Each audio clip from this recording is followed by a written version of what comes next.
నీ కథ ఒక మహాకావ్యం.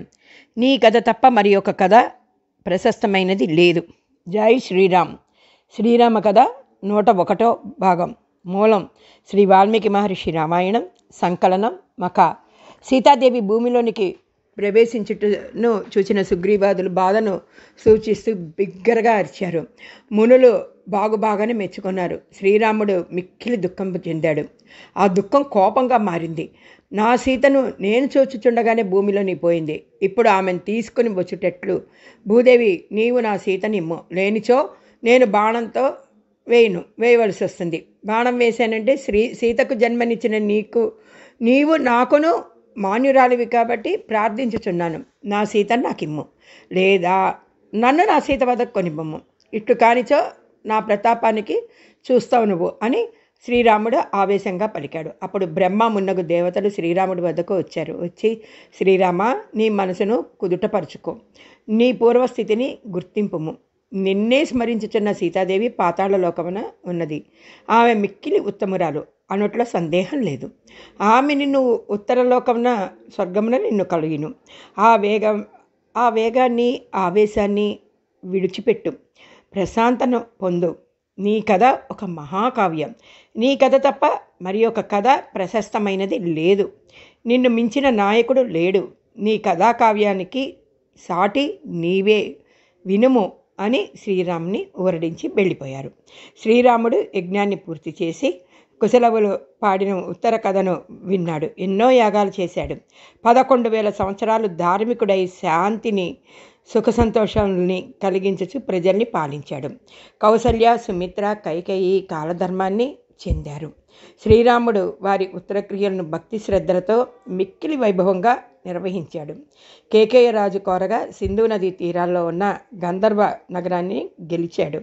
భరతుని పుత్రులైన తక్ష, పుష్కల అను వారిని ఆ రాజ్యానికి పాలకులుగా కావించాడన్నమాట. తక్షుడు పాలించింది తక్షశిల అని, పుష్కలుడు పాలించింది పుష్కలావతం అని ప్రసిద్ధి చెందాయి. లక్ష్మణుడి పుత్రులు అంగదుడు, చంద్రకేతువు అను వారిని కారుపదము అనే లక్ష్మణుడి పుత్రులు అంగదుడు, చంద్రకేతువు అను వారిని కాయపదము అను దేశాన్ని ప్రభువులుగా నిలిపాడు. అంగదుడు పాలించిన ప్రాంతాన్ని అంగదీయమని, చంద్రకేతువు పాలించిన దాన్ని చంద్రకాంతమని ప్రసిద్ధము చెందాయి. భరతుడు వెళ్ళిన ఆ కుమారులకి తగినట్టుగా రాజ్య విభాగన చేసి కొంతకాలం వారి వద్ద ఉండి పరిపాలన వారికి నేర్పి వచ్చాడు. ఈ విధంగా శ్రీరాముడు తన సోదరులను, వారి పిల్లలను ప్రభువులను చేసి రాజ్యాన్ని చక్కగా పరిపాలించుచూ ఉన్నాడనమాట. ఒకనాడు యముడు మునివేషంలో శ్రీరాముడి మందిరానికి వచ్చాడు. ఆ సమయంలో లక్ష్మణుడు అచ్చట ఉన్నాడనమాట. నేను అతిబలుడు అను మహర్షి శిష్యుడును, గురువు పంపగా నేను శ్రీరాముని చూడటానికి వచ్చాను అని చెప్పాడు. లక్ష్మణుడు వారిని శ్రీరాముని వద్దకు తీసుకెళ్ళాడు. అతడు శ్రీరాముని చూచి, ఇక్కడ మన ఇద్దరం తప్ప మరొకరు ఉండకూడదు అన్నాడు. ప్రవేశించరాదు, ఒకవేళ ప్రవేశించో వాడు వదార్హుడు సుమా అని కోరాడు. శ్రీరాముడు వారి మాటలకి అంగీకరించారనమాట. లక్ష్మణుడిని వాకిటి దగ్గర కాపలా పెట్టి ఎవరూ రాకుండా చూస్తూ ఉండు, ఒకవేళ ఎవరైనా వస్తే మా ఇద్దరిని చూచినను, మీ మాటలు విన్నను, వారికి మరణ శిక్ష తప్ప ఇంకోటి లేదు సుమా అని హెచ్చరించాడు. లక్ష్మణుడు ద్వారపాలకుల్ని పంపి తాను ద్వారం వద్ద నిలిచి ఉన్నాడు. అప్పుడు యముడు శ్రీరామునికి నమస్కరించి, నేను యముణ్ణు, బ్రహ్మ పంపగా వచ్చాను. దుష్టరాక్షసులను వధించుటకై మేము కోరగా శ్రీ మహావిష్ణువు నీవు అంగీకరించి భూలోకంలో అవతరించావు. ఇచ్చట ఉన్న దుష్టులను సంహరించావు. 11,000 సంవత్సరాలు రాజ్యం పరిపాలించి ధర్మము, న్యాయము మున్నగు వాటిని నిలిపావు. మేము కోరిన పని అయినది. సర్వేశ్వరుడైన నీవు మరి కొంతకాలం ఇక్కడ ఉండుటయా, అవతారాన్ని ముగించుటయా అను విషయం నీకు వదిలేస్తున్నాం. నువ్వు అవతారం ముగిస్తానంటే నీ ఇష్టానికి విడిచినట్లుగా చెప్పమని బ్రహ్మదేవుడు పంపించారు. ఇకపై నీ ఇష్టం అని యముడు శ్రీరాముడికి విన్నవించాడు. శ్రీరాముడు, ఇక నేను నా పూర్వస్థానానికి చేరుతాను అవతార సమాప్తిని చేయదును అని పలికాడు. ఈ విధంగా యముడు శ్రీరాముడు మాట్లాడుకొంచుండగా దూర్వాసుడు వచ్చాడు. శ్రీరాముడు యముడు మాట్లాడుకుంటున్న సమయంలో దూర్వాసు మహర్షి శ్రీరాముని చూడవచ్చాడు. లక్ష్మణుడు వానికి నమస్కరించి వేచి ఉండండి అని కోరాడు. దూర్వాసుడు కోపించాడు. మనకు తెలుసు కదండి, దూర్వాసుడికి ముందే కోపం ఎక్కువ. నన్ను ఇప్పుడు లోనికి పంపుతావా లేదా? శ్రీరాముని మీ దేశాన్ని శపిస్తాను అని ఉద్రేకపడ్డాడు. అప్పుడు లక్ష్మణుడు ఏం చేయాలో తోచలేదు. సరే అని మునిని లోనికి పంపించో తాను రాజాజ్ఞని ధిక్కరించిన వాడవుతాను, పంపంచో ముని రాజును రాజ్యాన్ని శపిస్తాడు. కాబట్టి లక్ష్మణుడు ఆలోచించి మునిని లోనికి పంపుతాను, శిక్షార్హుడొకటే కాక యుక్తమును అనిపించింది. వెంటనే లోనికి వెళ్ళి శ్రీరాముడికి దూర్వాసుని రాకను తెలిపాడనమాట. ముని రూపంలో ఉన్న యముడు వెళ్ళొత్తునని పలికి శ్రీరాముని వీడుకొన్నాడు. దూర్వాస మహర్షి శ్రీరాముని చూచి, నాకు ఆకలిగా ఉంది, అన్నం తిని 1000 సంవత్సరాలైంది అని పలికాడు. శ్రీరాముడు సగౌరవంగా ఆ మునికి కోరిన అంత భోజనం పెట్టి ఆ ముని సంతృప్తిపడి శ్రీరాముని ఆశీర్వదించి వెళ్ళిపోయాడు. దూర్వాసుడు వెళ్ళిన తర్వాత శ్రీరాముడు యమునికి ఇచ్చిన మాటను పాటించి మధ్యలో వచ్చిన వారికి మరణదండన విధించవలసి వచ్చింది. ఈ శిక్షను నా ప్రియ సోదరుడు లక్ష్మణుడికి నేనే విధించవలసి వచ్చింది అని మిక్కిలి విచారించాడు. విచారగ్రస్తుడైన శ్రీరాముని సమీపించి లక్ష్మణుడు రాజుగా ఇచ్చిన ఆజ్ఞను పాటించి సత్యవచనాన్ని పేరు నిలబెట్టుకోమని కోరాడు. శ్రీరాముడు ఏమి చేయవలనని తోచలేదు. మంత్రులు పురోహితులు వాళ్ళందరినీ పిలిపించాడు. ముని వచ్చి ఎవరిని రానివద్దు అని వచ్చిన వారికి మరణదండన విధించుట అని చెప్పుట, దానికి తాను అంగీకరించుట, లక్ష్మణుడు ద్వారమున నిలుపుట, దూర్వాసుడు రాక, వాని కోప మాటలు మున్నగ వారిని అన్నిటినీ వివరించారు ఉన్న పురోహితులందరికీను. ఏమి చేయాలని నిర్ణయించమని వాళ్ళని కోరాడనమాట. నేను ఎలా నిర్విచారంగా లక్ష్మణుని శిక్షిస్తాను అన్నాడు. బహిష్కరణ మరణదండన సమానాలు కాబట్టి లక్ష్మణుడిని నగరం నుంచి వెళ్ళిపోమ్మను అని చెప్పారు పురోహితుడు వాళ్ళు. ఇందుచే అన్ని మాటలు పాటించిన వాడివి అవుతావు, అంతేకాని ధర్మాన్ని రక్షించిన వాడివి కూడా అవుతావు అని పలికారు. మిగిలిన వారు వశిష్ఠుని మాటల్ని బలపరిచారనమాట. ఎప్పుడైతే వశిష్ఠుడు నీవు దేశ బహిష్కరణ చేయనంగానే మిగతా వాళ్ళందరూ కూడా అవునవునన్నాడు. శ్రీరాముడు లక్ష్మణుడికి నగరమును విడిచిపోవటమే నీకు విధించిన రాజదండన అని చెప్పాడు. లక్ష్మణుడు మాట్లాడకుండా అసలు ఏం పలకలేదు, తన ఇంటికి కూడా పోలేదు. వేగంగా సరియు నదిని చేరాడు. యోగశక్తిచే ప్రాణాలను విడిచాడు.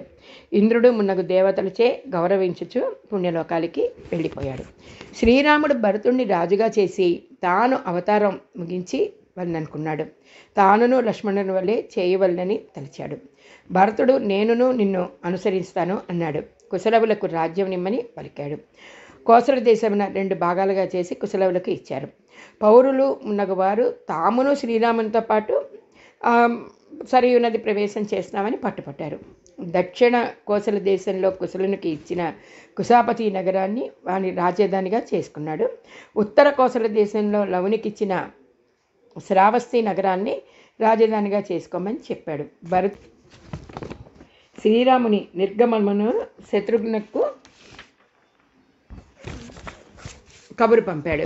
ఈ వార్తలు విన్న శత్రుఘ్నుడు క్షణకాలం దిగ్భ్రాంతి చెందాడు. తర్వాత తేరుకుని తాను సోదరుల వల్లే శరీర త్యాగం చేయదలిచాడు. తన పుత్రులు సుబాహు, శత్రుఘ్నిసి వీరిద్దరినీ కూడా తన రాజ్యానికి 2 భాగాలుగా చేసి ఇచ్చేశాడు. రథం ఎక్కి అయోధ్యకి వెళ్ళాడు. తాను కూడా పుత్రులకు రాజ్యాన్ని పంచి ఇచ్చినట్టుగా అన్నయ్యకు శ్రీరామునికి మార్గమున అనుసరించుతున్నట్టుగా శ్రీరామునికి విన్నవించాడు. శ్రీరాముడు అంగీకరించాడు. ఈ వార్తను విన్న సుగ్రీవుడు, విభీషణుడు మున్నగవారు కూడా శ్రీరాముని దర్శించిరి. సుగ్రీవుడు అంగదునికి రాజ్యం ఇచ్చి వచ్చి తిని నేనును నిన్ను అనుసరిస్తానని శ్రీరాముని కోరాడు. శ్రీరాముడు వాని మాటలు కాదనలేకపోయాడు. విభీషణుడు కూడా తన అభిప్రాయాన్ని చెప్పబోయాడు. శ్రీరాముడు వానిని మాట్లాడనీక, సోదరా విభీషణ, నీవు లంకానగరానికి భూమి ఉన్నంతకాలం పరిపాలించుచూ ఉండుము, ధర్మానికి పాటింపుము, మా కులదైవమగు జగన్నాథుని ఆరాధింపుము, ఎవరిని బాధింపకు అని వానికి నచ్చ చెప్పాడు. హనుమంతుని చూచి భూమిలో నా కథలు చెప్పుకున్నంత వరకు నీవు ఆనందంతో ఉంటావు అని పలికాడు. హనుమంతుడు శ్రీరాముని ఆజ్ఞకు మహదానంద పడిపోయి పరమానందంతో స్వీకరించాడు. జాంబవంతుడు, మైందుడు, ద్వివదుడు వీరిని కలియుగం వచ్చే వరకు మీరు భూమి మీద ఉండండి అని చెప్పాడు. మిగిలిన వారు తనని అనుసరింప అంగీకరించాడు. మరునాటి ఉదయం శ్రీరాముడు అగ్నిహోత్రాలను గ్రహించి బ్రాహ్మణులను ముందు నడవమని కోరాడు. దర్భలను పట్టుకుని పవిత్ర వస్త్రములను ధరించి మంత్రపఠనం చేస్తూ శ్రీరాముడు నడిచాడు. శ్రీరాముని ఇరుపక్కలకు లక్ష్మీ భూదేవి నిలిచి ఉన్నారు. అతని దివ్యాయుధాలు దివ్యలోకాలకి చేరాయి. బ్రాహ్మణ రూపంలో వేదార్థులు నడిచాయి. అంతఃపురంలోని స్త్రీలు, పురుషులు అందరూ కూడా శ్రీరాముని అనుసరించారు. భరత శత్రుఘ్నులు తమ వారితో శ్రీరాముని అనుసరించారు. అయోధ్యలో వారందరూ శ్రీరాముని సంతోషంతో అనుసరించారు.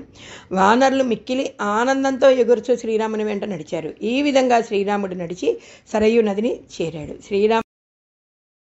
శ్రీరామునికి స్వాగతం చెప్పడానికి బ్రహ్మాది దేవతలు వచ్చి ఉన్నారు. పరిమళము కల వాయువులు వీచాయి. దిక్కులు ప్రసన్నాలై ఉన్నాయి. గంధర్వులు గానం చేస్తున్నారు. బ్రహ్మ నమస్కరించాడు. దివ్య రూపంను స్వీకరించ కోరాడు. శ్రీరాముడు తన తమ్ములతో కలిసి శ్రీ మహావిష్ణువు అయ్యాడు. అందరూ దేవతలు జయ జయధ్వనులు చేశారు. శ్రీ మహావిష్ణువు శ్రీరాముని అవతారమును అనుసరించి వచ్చిన వారికి పుణ్యలోకాలను అనుగ్రహించాడు. ఆయా దేవతల అంశాలతో వలన జనించిన వాళ్ళందరూ కూడా ఆయా దేవతల్లో కలిసిపోయారు. సుగ్రీవుడు సూర్యమండలానికి ప్రవేశించాడు. శ్రీహరి వైకుంఠానికి చేరాడు. ఉత్తరాఖండతో కలిసి శ్రీమద్ రామాయణం 24,000 శ్లోకాలు. దీనిని ఆదికావ్యమని గౌరవించిరి. దీనిని రచించిన వాల్మీకి మహర్షి ఆదికవి. దేవతలు, ఋషులు దీని పారాయణ చేసి పరమానందం పొందుతారు. శ్రీమద్ రామాయణం వేద సమానము. దీని పఠనం, శ్రవణం అనంత శుభములను కలిగిస్తుంది. శ్రీమద్ రామాయణ పారాయణ అన్ని అనర్థాలని పోగొడుతుంది. సర్వతోముఖమైన అభివృద్ధి కలుగుతుంది. దీని పఠన పారాయణాల వలన సిద్ధించినది లేదు. అన్నీ సిద్ధిస్తాయి. అన్ని యోగములు చేసిన పుణ్యము, అన్ని తీర్థయాత్రలు చేసిన ఫలము, అన్ని దానాలు చేసిన పుణ్యము కలుగుతుంది. శ్రీమద్ రామాయణం జీవుల పాలిటి కామధేనువు, కల్పవృక్ష, చింతామణి అని వివరిస్తూ మంగళం కోసలేంద్రాయ మహనీయ గుణాత్మనే చక్రవర్తి తనూజాయ సార్వభౌమాయ మంగళం. శ్రీమద్ రామాయణం సంపూర్ణం. ముందుగా ఈ రామాయణాన్ని చెప్పటానికి ఉత్సాహపరిచిన నా మిత్రులకు శ్రీ బ్రహ్మశ్రీ చాగంటి కోటేశ్వరరావు గారి పాదార విందాలకు ప్రణామం చేస్తూ సెలవు తీసుకుంటుంది మీనా. సంకలనం మఖ, వ్యాఖ్యాత మీనా.